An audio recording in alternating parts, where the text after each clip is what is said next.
नमस्कार दोस्तों, स्वागत है आपका हमारे channel SGSI dictation club Shri Gautam steno institute में।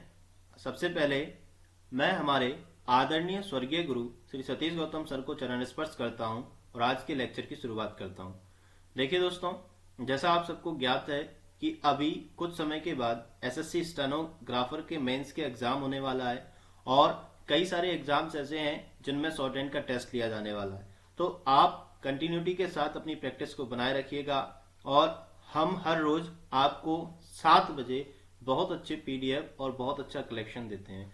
तो बस इन PDF को प्राप्त करने के लिए आप हमारी वेबसाइट विजिट करें जो आपको स्क्रीन पर दिखाई दे रही है, या फिर आप मेरे नंबर पर मैसेज कर सकते हैं ग्रुप में ऐड होने के लिए। चलिए दोस्तों, शुरू करते हैं आज का पहला लेक्चर। पहली डिक्टेशन आपकी रहेगी 80 शब्द प्रति मिनट। लिखिए, रेडी, स्टार्ट। उपाध्यक्ष महोदय, तब उन लोगों को कुछ आशा हुई कि हम लोग भी उसी तरह चल सकते हैं जिस तरह से पहले चल रहे थे, लेकिन अभी हाल में जो चुनाव हुआ उससे देश के धनिकों के मन में बड़ा संदेह पैदा हुआ कि इस चुनाव के बाद उनकी स्थिति वैसी नहीं रहेगी जो अब तक चली आती रही है। गरीबों और अमीरों के बीच में अब तक जो बहुत बड़ा अंतर चला आ रहा था उसको अब तेजी से दूर करने का प्रयत्न किया जाएगा। श्रीमान, मैं आपका बहुत ही आभारी हूं जो आपने सदन में चालू वर्ष के बजट पर अपने विचार प्रकट करने का अवसर दिया है। मैं इस बजट का समर्थन करना चाहता हूं।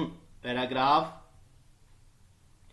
श्रीमान, मैं सबसे पहले अपने दल के नेता प्रधानमंत्री को इस बात के लिए बधाई देना चाहता हूं कि उनके नेतृत्व में देश में कांग्रेस दल को स्पष्ट बहुमत मिला और इसके फलस्वरूप यहाँ पर केंद्र में एक ऐसी सरकार का गठन हुआ जो कि देश में वास्तव में समाजवाद लाना चाहती है।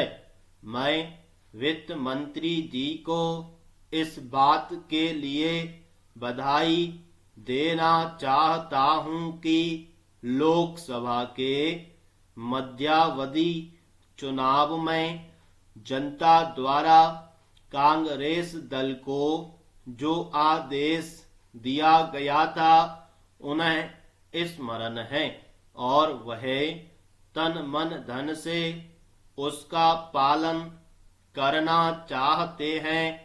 वह आदेश था देश में सामाजिक और आर्थिक विषमता दूर करने का, देश से गरीबी, बेकारी और बेरोजगारी को हटाने का और देश के जो पिछड़े हुए हिस्से हैं उनका पूरा विकास करने का। साथ ही साथ इस बात का भी आदेश था कि देश के अंदर इस प्रकार की सामाजिक और आर्थिक व्यवस्था पैदा की जाए जिसके अंतर्गत जनता शोषण से मुक्त हो सके।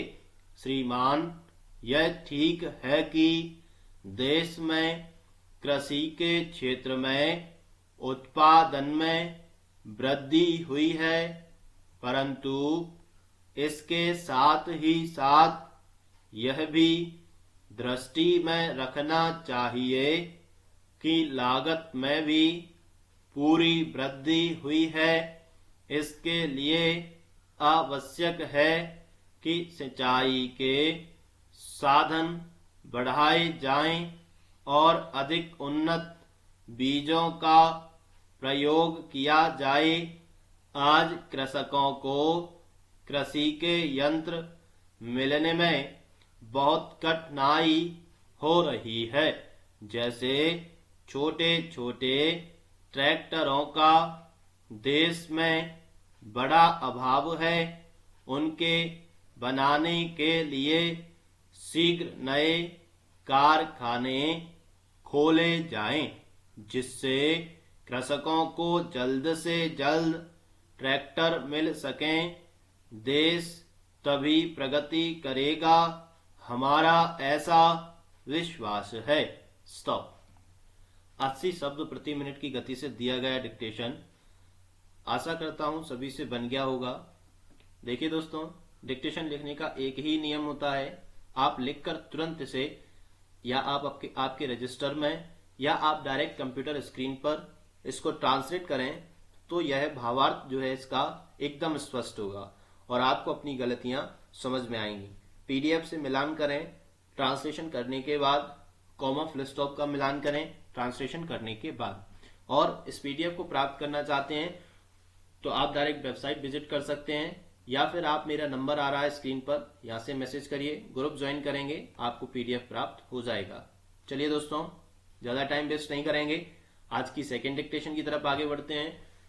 अभी देखिए दोस्तों, कई सारे लोग सोच रहे हैं कि लॉकडाउन वाली सिचुएशन है, अभी पढ़कर क्या करना है, जब एग्जाम आएगा तब पढ़ेंगे, अभी मन नहीं लग रहा है एंड ऑल, बहुत सारी चीजें दिमाग में आती हैं। समझ सकता हूं समय थोड़ा कठिन है, निकल जाएगा, लेकिन एग्जाम एक ना एक दिन जरूर होगा और उस समय जब सभी लोग तैयारी कर रहे होंगे तब हम भी किसी कोचिंग का ठिकाना ढूंढेंगे। इससे अच्छा है आप शॉर्टहैंड को अभी मजबूत करिए और जहां तक हो सके इसकी कमियां खामियां सुधारिए। चलिए दोस्तों, दूसरी डिक्टेशन 100 शब्द प्रति मिनट से दूंगा और आशा करता हूं आपसे अच्छे से यह डिक्टेशन भी बनेगी और आप अगर हमारे ग्रुप में ऐड हैं तो तीनों डिक्टेशन का ट्रांसलेशन करके मुझे शेयर कर सकते हैं। चलिए दोस्तों, तो शुरू करते हैं आज की second dictation. Ready to go. लिखिए, स्टार्ट। अध्यक्ष महोदय, 10वीं पंचवर्षीय योजना पर विचार करते समय सदन के दोनों पक्षों के सदस्यों ने जो महत्वपूर्ण प्रश्न उठाए हैं उन पर विचार किया जाना बहुत आवश्यक है। अध्यक्ष महोदय, 9वीं पंचवर्षीय योजना का अब अंतिम वर्ष चल रहा है और इस योजना के अंदर जो चीजें कही गई हैं ऐसा लगता है कि उसके अंदर परिवर्तन करना कठिन है, बदला भी नहीं जा सकता। पैराग्राफ। अध्यक्ष महोदय, कुछ चीजें की जा सकती हैं, उसके अंदर आज भी कुल कितना खर्च है यह तय नहीं किया गया, केवल कटौती ही निश्चित की गई है। शुरू में मैं यह कहना चाहता हूं कि यहाँ पर कुछ सदस्यों ने जो प्रश्न उठाया था कि इस पंचवर्षीय योजना का आशय कुछ सरकारी पक्ष से भी बताया है, इसके अंदर कमियां हैं और बहुत सी कमियां हैं जिनके ऊपर मैं यहाँ कुछ दोषारोपण नहीं करना चाहता हूँ। मैं चाहता भी हूँ कि इस तरह से प्रश्न ना उठाए जाएं तो ज्यादा अच्छा है। यह योजना सरकार ने बनाई है, यह योजना मंत्रिमंडल ने पहले बनाई और अनुमोदन होने के बाद भी इसमें कुछ कमियां रह गई हैं, तो यह कमी रहने का दोष किसके ऊपर है मैं समझता हूँ सदन के सभी सदस्य इसको जानते हैं। पैराग्राफ। बहुत से लोगों ने दिल्ली के प्रश्न उठाए, जो दिल्ली के साथ अन्याय किया गया है, तो मैं समझता हूं इस बारे में सब आवाज उठाएं। इस बात की आज ज्यादा जरूरत है। मैं यह कहना चाहता हूं भारत सरकार से, या जिन्होंने ये सारी योजनाएं बनाई, उन्होंने वास्तव में यहाँ के साथ बड़ा बुरा किया, यहाँ के साथ अन्याय किया, क्योंकि उन्होंने इस पंचवर्षीय योजना को बनाते समय ध्यान नहीं दिया कि क्या योजना बना रहे हैं, गलत बना रहे हैं या सही बना रहे हैं, इनसे क्या लाभ हानि होगा, इन सब बातों पर उन्होंने विचार नहीं किया। तो मैं समझता हूं ऐसी परिस्थितियों के अंदर यह बात ठीक नहीं है। ऐसी दशा में यहाँ पर 5 वर्षों में आने वाली योजनाएं बेकार बनकर रह जाएंगी।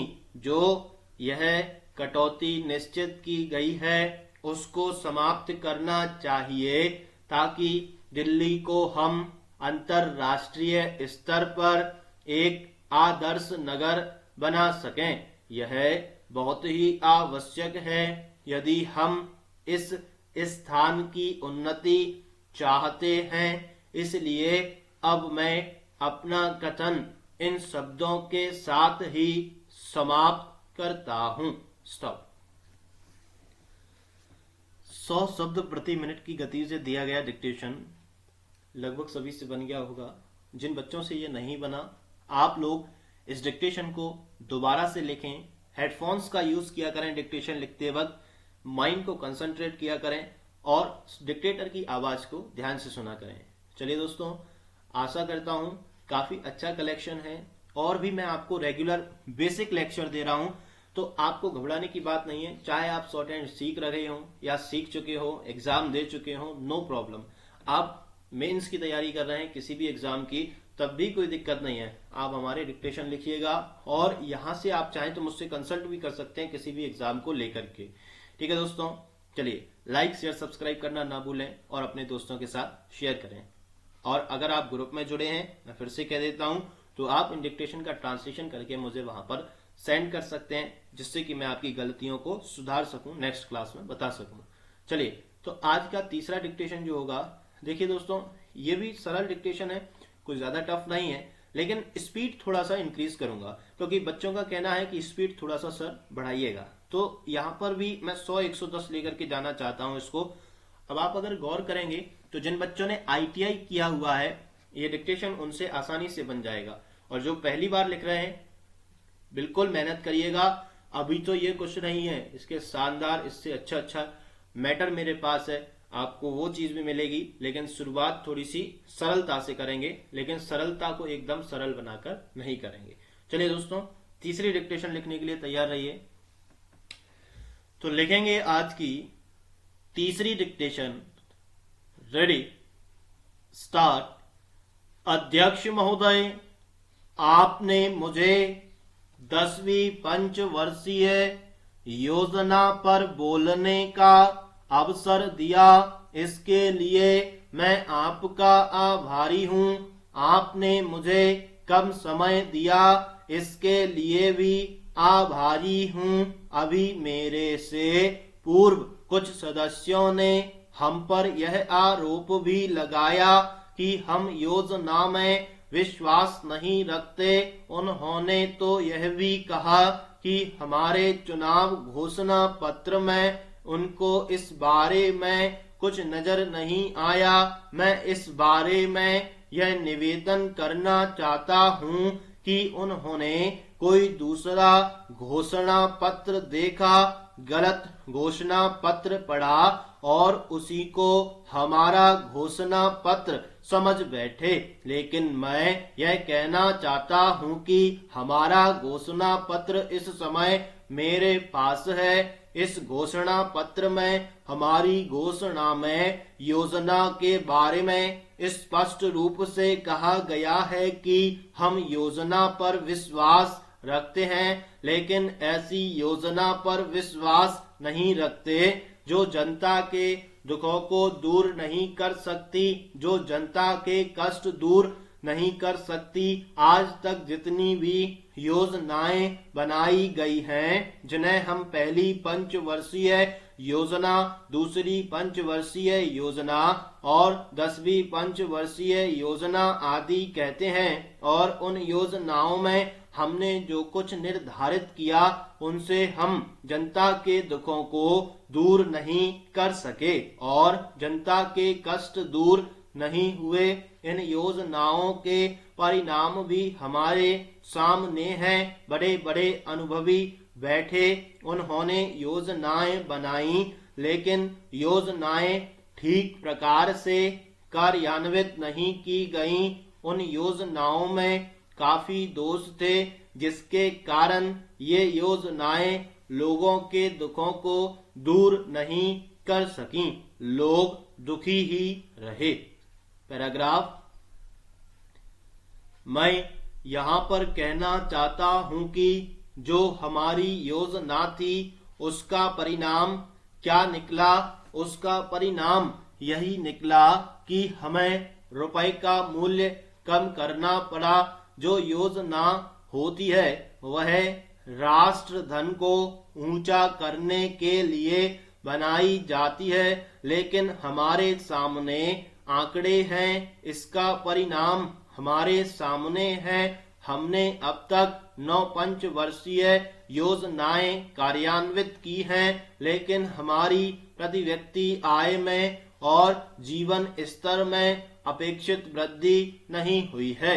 यह दुख की बात है। मैं यह कहना चाहता हूं कि हमारी ऐसी योजना में विश्वास नहीं है जो जनता के कष्टों को, जनता के दुखों को दूर न कर सके। हम ऐसी योजनाओं पर विश्वास करते हैं जो उनकी आयु बढ़ा सकें, उनका आर्थिक विकास कर सकें, उन्हें उन्नत कर सकें। स्टॉप।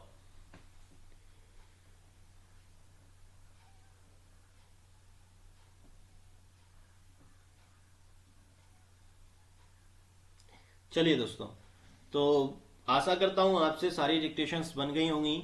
देखिए दोस्तों, लाइक शेयर सब्सक्राइब करना ना भूलें।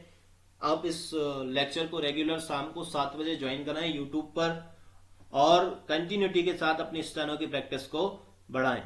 और कोई भी सवाल हो आप कमेंट सेक्शन में कमेंट कर सकते हैं, व्हाट्सएप ग्रुप को ज्वाइन कर सकते हैं, वेबसाइट को विजिट कर सकते हैं और हमारे साथ जुड़े रह सकते हैं। आशा करते हैं निकट भविष्य में आपके साथ जॉब होगी और सभी के साथ जो बच्चा जो पाना चाहता है वो उसको जल्द से जल्द प्राप्त होगा। तो देखिए दोस्तों, माहौल भी अब ठीक होने लगा है कहीं ना कहीं कोविड का। आप लोग फिर भी अपनी सुरक्षा का ख्याल रखें और घर पर रहें, स्वस्थ रहें, मस्त रहें।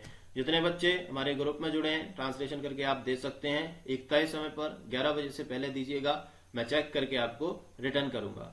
चलिए फिलहाल इस लेक्चर में इतना ही। अच्छा लगे तो लाइक शेयर सब्सक्राइब और कमेंट करना ना भूलें। नमस्कार दोस्तों, मिलेंगे कल शाम को।